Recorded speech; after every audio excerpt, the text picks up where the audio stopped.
আগের পাটটাতে কিছুটা হয়েছে, এই পাটটাতে আর কিছুটা দেখিয়ে দেবো।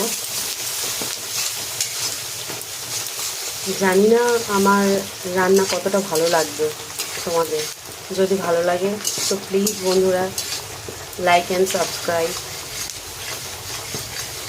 যদি ভালো লাগে তো আরেকটুখানি শেয়ারও করে দিতে পারো।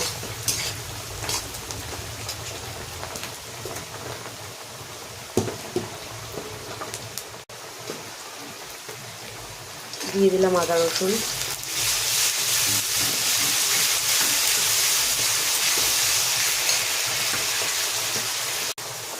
দিয়ে দেবো কিছুটা চিনি।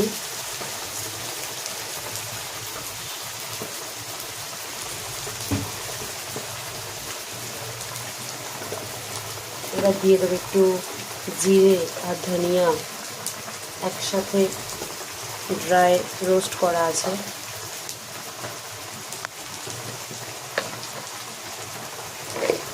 এবার ভালো করে নাড়িয়ে চাড়িয়ে কষিয়ে নেব। তো কষানো হয়ে গিয়েছে, এবারে দেবো কুমড়ো আর আলু।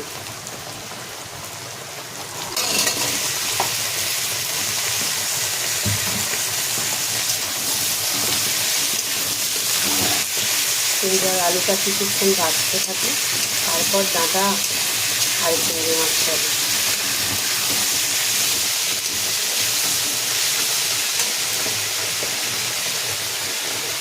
ডালটা সেদ্ধ হয়ে গেছে, ডালটা সাঁতলালে হয়ে যাবে। এবার কুমড়ো আলু ভাজা হয়ে এসছে, এবার ডাঁটা আর চিংড়ি মাছটা দিয়ে দেবো।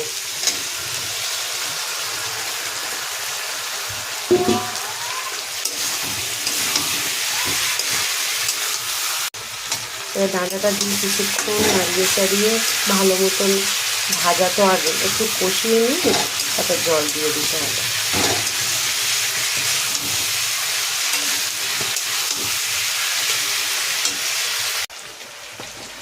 ডালটা ফোড়ন দিয়ে পাতলিয়ে নেব।